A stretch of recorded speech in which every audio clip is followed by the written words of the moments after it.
Olá, você que acompanha a programação Ultrafarma em todo o Brasil.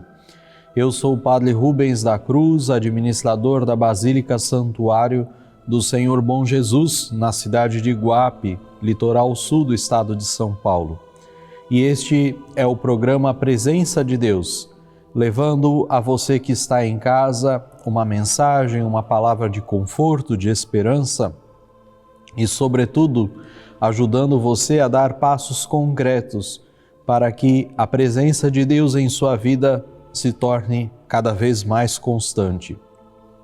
Para que, de fato, você perceba a presença de Deus em todas as circunstâncias, em todos os momentos, até mesmo naquelas que nos parecem mais difíceis, com as soluções mais improváveis, Deus ali se faz presente também.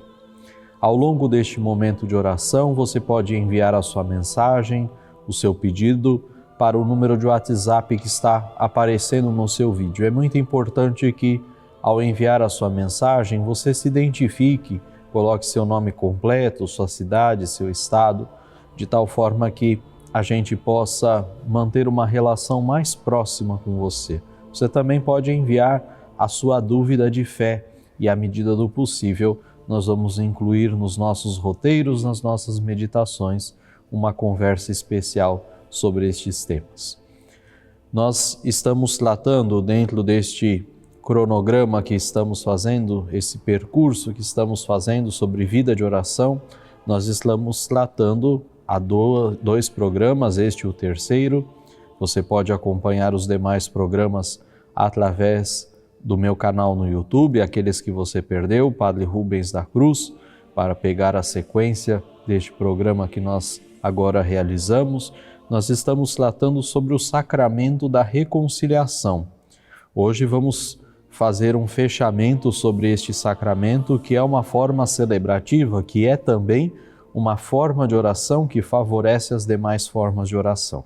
Então, vamos pedir neste momento a presença de Deus sobre nós, para que este nosso encontro possa trazer frutos para a nossa vida, para a nossa caminhada espiritual.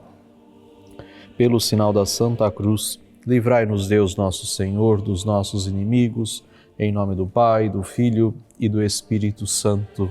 Amém.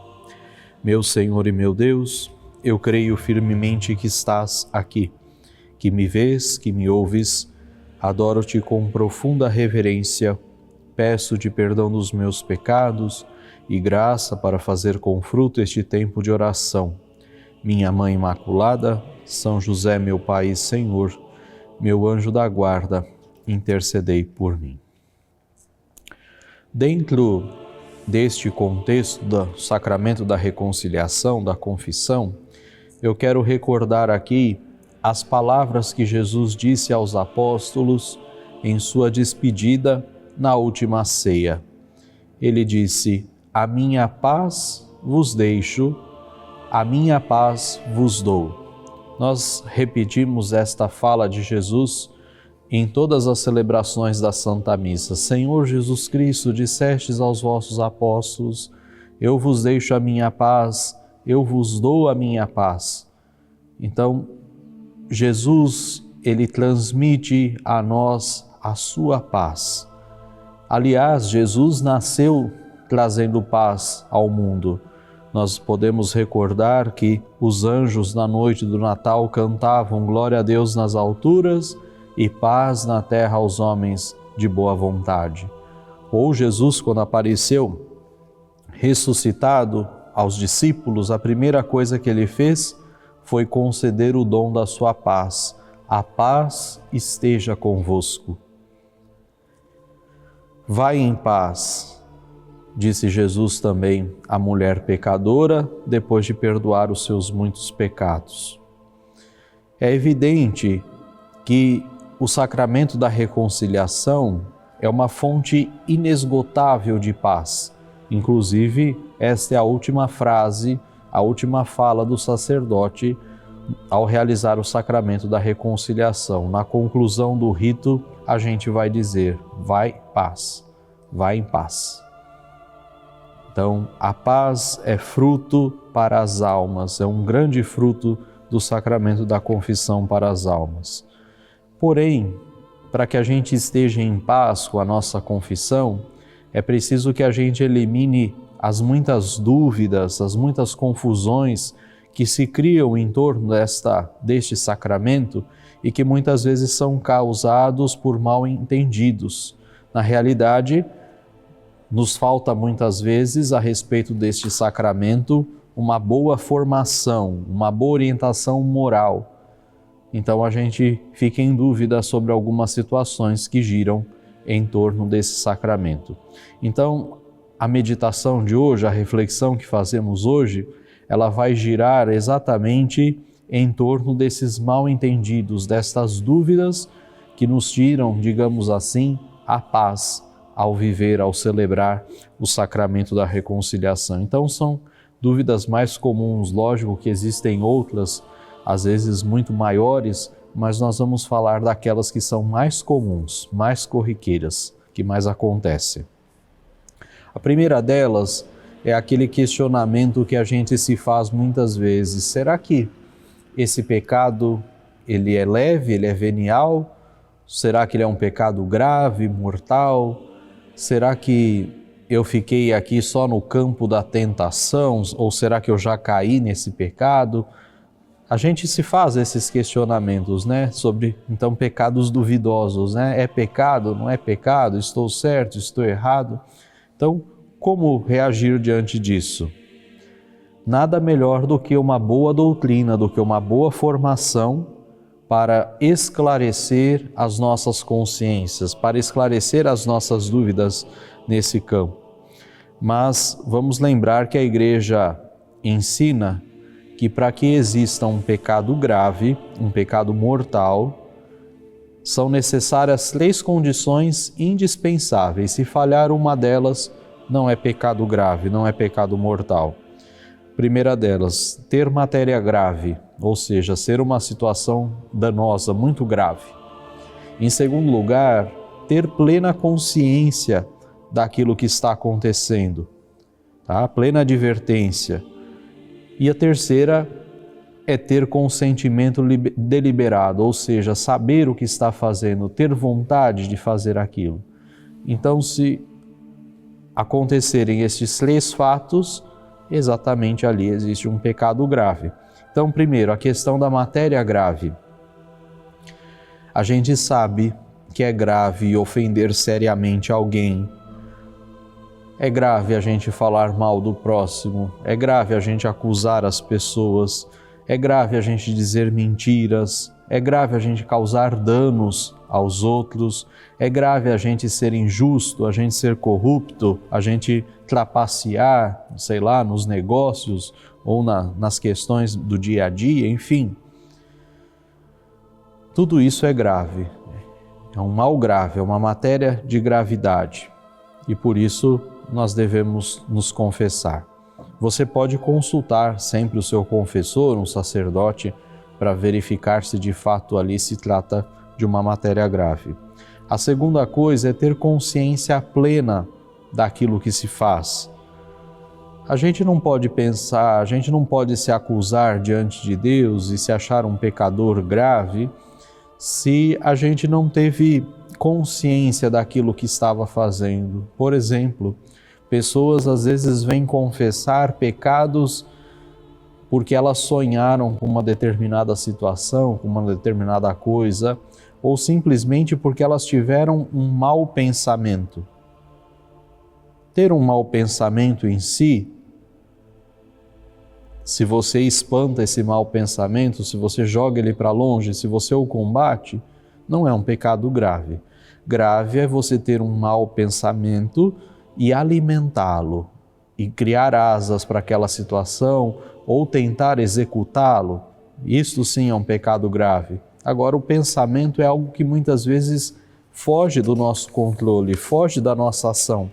Então não há como se dizer que é algo grave. Grave é aquilo que nós fazemos com este mau pensamento. A terceira coisa, como eu disse, é o consentimento pleno ou deliberado, ou seja, uma coisa como eu disse agora sobre o pensamento, vale para o mesmo. Uma coisa é sentir, uma coisa é um desejo se manifestar de fazer algo, cometer um pecado, e outra coisa é consentir, é fazer, né? É colocar em prática. Como eu disse, a tentação a gente pode sentir, ainda que ela seja insistente, não haverá pecado. É pecado se a gente cai, se a gente aceita de forma deliberada, de forma consciente, aquela tentação. Então isso geralmente causa muita confusão na cabeça das pessoas. As pessoas não sabem discernir muito a diferença destes 3 atos, destes 3 elementos, né?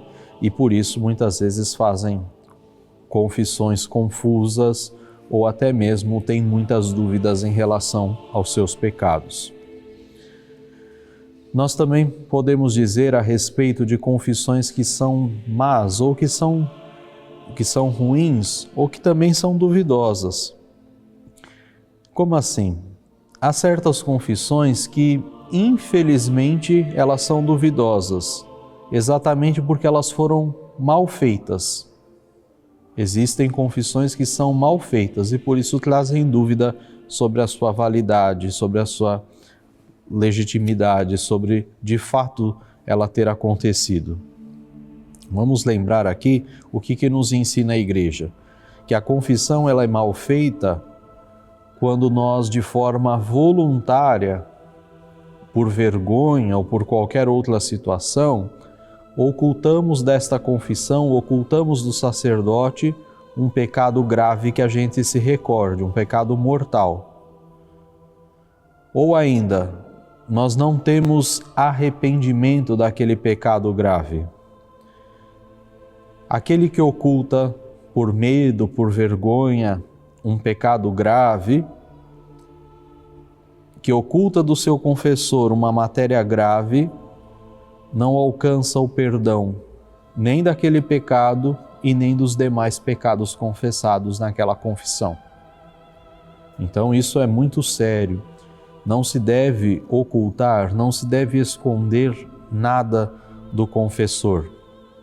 Deve-se dizer tudo, porque se você omitir algo de forma consciente, uma coisa é esquecer. Eu esqueci tal pecado. Isso é uma coisa. Agora, se você esconde de fato, você está cometendo algo grave e, portanto, aquilo torna a sua confissão inválida. Na próxima confissão, você vai precisar dizer tudo de novo. É preciso repetir aquela e todas as outras que você fizer depois daquela, enquanto você estiver escondendo aquele pecado. Não escondam nada do sacerdote, não tenham vergonha de confessar tudo. Eu sempre digo aos penitentes que me procuram, ninguém é criativo o suficiente a tal ponto de confessar um pecado que o sacerdote nunca tenha ouvido de outra pessoa. Muito pelo contrário, os pecados são muito repetidos. Eu digo sempre que Deus é criativo. Deus criou inúmeras formas das coisas. Nós podemos olhar as variedades de plantas, de animais, até mesmo de pessoas, né? Nenhuma pessoa é igual a outra. Porém, o diabo, o demônio, ele não é criativo. E por isso, os pecados são muito repetitivos. Então, das duas, uma. Ou o sacerdote já ouviu muitas vezes aquele pecado, ou até mesmo ele já cometeu alguma vez, em algum momento da sua vida, aquele pecado. Então não precisa ter medo, não precisa ter vergonha, porque nenhum sacerdote vai se escandalizar com a tua conduta, até porque ela é algo que diz respeito a você e a Deus. E o sacerdote é simplesmente um intermediário, é ele que faz com que Deus possa ali estar presente, te perdoando diretamente. É diferente, por exemplo, quando uma pessoa está muito bem preparada para se confessar, mas sem querer ela esqueceu algum detalhe, alguma coisinha, esqueceu de mencionar. Quando o esquecimento é involuntário, não há que se falar em confissão inválida ou confissão ruim. vindo a se lembrar depois desse pecado, é muito simples. Na próxima confissão, você acusa esse pecado ao confessor e diga: olha, na confissão passada eu esqueci desse detalhe, então hoje eu estou confessando, hoje eu estou confirmando esse pecado. E fica em paz, e tudo fica tranquilo. Então há uma diferença entre omissão e esquecimento. E antes de nós prosseguirmos, eu quero falar também agora sobre a penitência, as dúvidas que acontecem em relação às penitências, a satisfação que é dada para o sacerdote.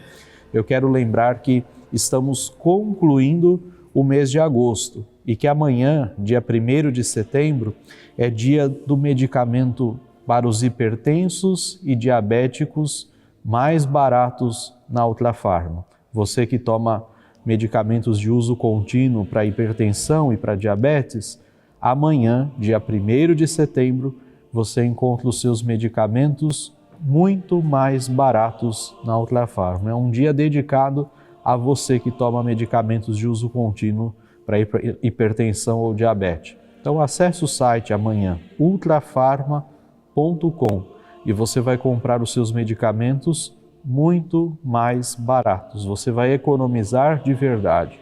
Tomar medicamentos de uso contínuo geralmente custa muito caro e na Ultrafarma você economiza de verdade. Então, todo dia 1º é dia do medicamento mais barato para os hipertensos e para os diabéticos. ultrafarma.com. Então agora nós queremos falar, quando falamos do sacramento da penitência, quando nós falamos das penas, da pena e da penitência que é dada pelo sacerdote para a satisfação daquela confissão, daquela reconciliação, também existem dúvidas, muitas dúvidas. E pode ser que aconteça uma dessas 3 coisas que eu vou dizer agora. A primeira delas é se esquecer, ou na hora ou mais tarde, da penitência que o confessor impôs. Às vezes acontece. A pessoa está ali tão ansiosa, tão nervosa com aquela situação, que ela acaba se esquecendo qual foi a penitência que o sacerdote lhe deu. E o que faz nessa situação? O que faz nesse caso? Você pode adotar uma das seguintes soluções. A primeira delas, se for possível, se houver tempo, procure o próprio confessor, o próprio sacerdote e lhe pergunte qual foi a penitência que ele lhe deu. Tá? Se não puder falar com ele, faça algo parecido, algo que você ache que é semelhante àquilo que ele lhe deu como penitência. Se você tem um confessor constante, certamente as penitências você já vai saber mais ou menos como são, sobretudo se os pecados são recorrentes, você já sabe mais ou menos o que aquele confessor costuma te dar como penitência. Então você pode repetir algo semelhante. Ou se não, na próxima confissão, você vai dizer que, mesmo que o padre seja outro, que na confissão anterior você esqueceu qual era a penitência ou você não fez, e você pede que a penitência atual abranja também as penitências passadas. Mas é importante você saber que o fato de ter esquecido a penitência não faz com que se inviabilize o seu sacramento da confissão e que você não possa comungar por isso, mas na próxima confissão você pode resolver, caso não consiga resolver de uma dessas formas.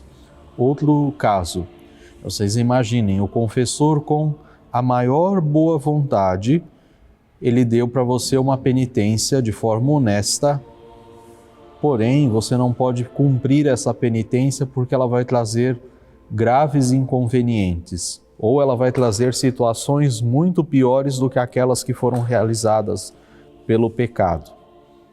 Então você pode tomar 2 soluções diante disso, diante de penas inconvenientes, que sejam inconvenientes ou de forma grave cumprir essa penitência.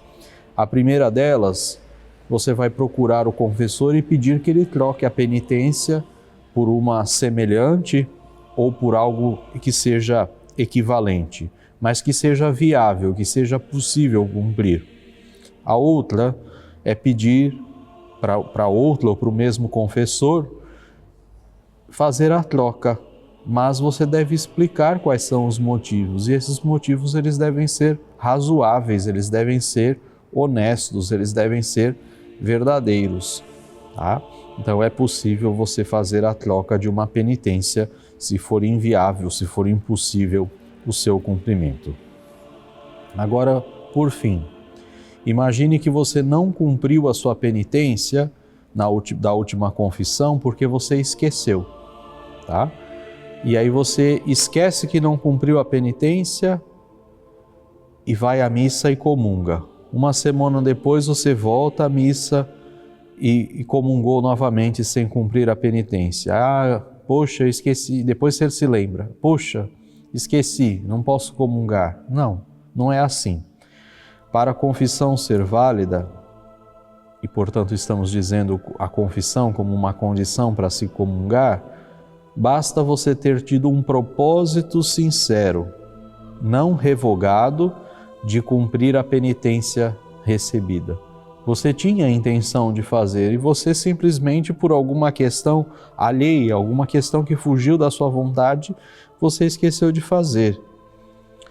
Não sendo uma vontade, comungue em paz, cumpra o seu preceito e depois você faz a penitência. Ou depois você procura o confessor e diz o que aconteceu, tá? Mas não deixe de realizar ali, de vivenciar o sacramento por conta do esquecimento involuntário da penitência.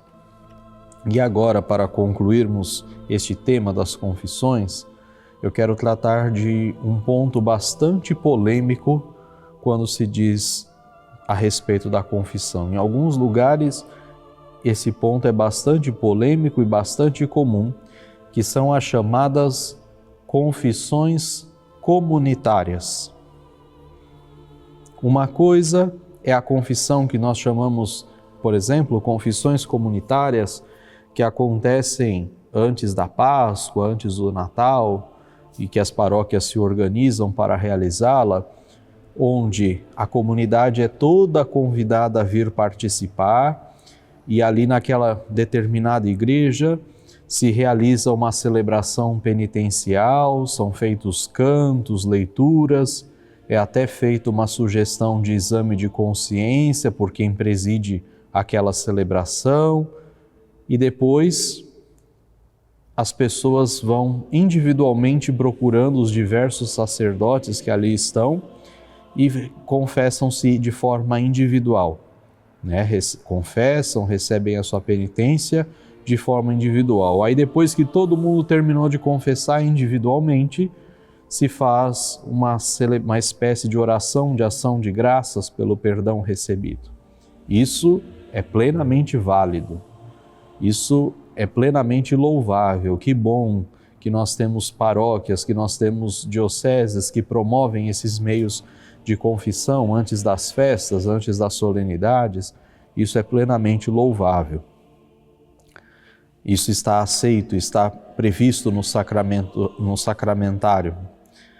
Agora, outro caso, e esse é o que deve ser combatido, é a chamada absolvição geral sem a realização da confissão individual. Como é que é isso? Junta todo mundo na igreja, faz uma oração e no final cada um pensa no seu pecado em silêncio, e no final o sacerdote dá a absolvição de forma coletiva. Isto é reprovado. Não existe confissão nesse caso, não existe confissão válida, porém há uma exceção. A Igreja ensina que, havendo uma necessidade grave, e o que a Igreja vai chamar de necessidade grave? Um perigo iminente, um risco de morte coletiva, por exemplo, uma situação de guerra, de calamidade, um navio que está afundando, um avião que está caindo. Ali, havendo tempo, e o sacerdote pode conceder a absolvição geral. Mas deve existir no coração dos penitentes o desejo de que, sobrevivendo àquela necessidade grave, sobrevivendo àquela situação grave, assim que for possível, vai se procurar um sacerdote individualmente. Agora, por exemplo, numa outra situação, podemos pensar aqui no nosso país, na nossa Amazônia, onde em alguns lugares o sacerdote aparece lá a cada 2, 3 anos e precisa realizar todos os sacramentos de uma vez só, em tempos muito curtos. Então, nesse caso, é possível também se realizar a confissão, a absolvição geral comunitária. Tá? Mas são casos muito graves, muito isolados. Agora, por exemplo, na sua cidade, você tem sacerdote à disposição para confissão diariamente, até às vezes mais de um sacerdote, e você não procura, você tem tempo e não o faz, esta absolvição geral, esta confissão comunitária não é válida. Tá? Então, esse é um ponto muito controverso, que muito se discute, mas a realidade é esta, com absolvição geral só em caso de grave necessidade. E nós vamos chegando ao final do nosso programa. Nós queremos agora pedir a bênção de Deus sobre nós, pedir que Deus abençoe todas as situações de oração que você traz no coração, todas as necessidades, pedir também que Deus abençoe os seus objetos de devoção. A nossa proteção está no nome do Senhor, que fez o céu e a terra. Deus Pai de bondade, abençoai estes vossos filhos e seus objetos de devoção, para que, imbuídos, transformados pela vossa graça, possam dar testemunho do vosso amor e misericórdia. Em nome do Pai, e do Filho, e do Espírito Santo. Amém. Que Deus te abençoe e nos vemos no nosso próximo encontro, na presença de Deus, se assim Ele o permitir. Quer sair do aluguel e realizar o sonho da casa própria? Com a promoção Sidney Oliveira Ultra Prêmio, você pode! São mais de R$500 mil em prêmios. A cada R$50 em compra dos produtos da linha Sidney Oliveira, você recebe um cupom e concorre. Até R$700 todos os dias. Sorteios de R$10 mil toda semana.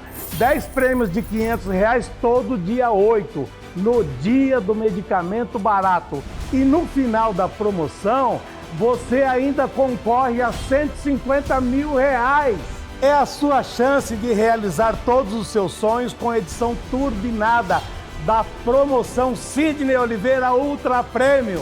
Quanto mais você comprar, mais chances você tem de ganhar.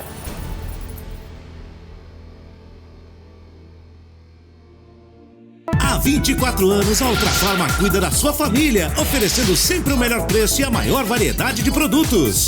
São medicamentos genéricos, de marca, vitaminas, produtos de higiene e muito mais. Tudo com os maiores descontos já vistos e com entrega garantida em qualquer lugar do país. Acesse ultrafarma.com, o aplicativo ou visite uma das nossas lojas. Ultrafarma.com, a mais barata e maior farmácia online do Brasil. Saia do aluguel com a promoção Sidney Oliveira Ultra Prêmio. A edição turbinada vai dar mais de R$500 mil para você. A cada R$50 em compras nos produtos da linha Sidney Oliveira, você recebe um cupom e concorre todos os dias até R$700. Mais sorteios de R$10 mil toda semana. Mais prêmios de R$500 todo dia 8. E no final você ainda concorre a R$150 mil. Realize os seus sonhos com a promoção Sidney Oliveira Ultra Prêmio. Há 24 anos, a Ultrafarma cuida da sua família, oferecendo sempre o melhor preço e a maior variedade de produtos. São medicamentos genéricos, de marca, vitaminas, produtos de higiene e muito mais. Tudo com os maiores descontos já vistos e com entrega garantida em qualquer lugar do país.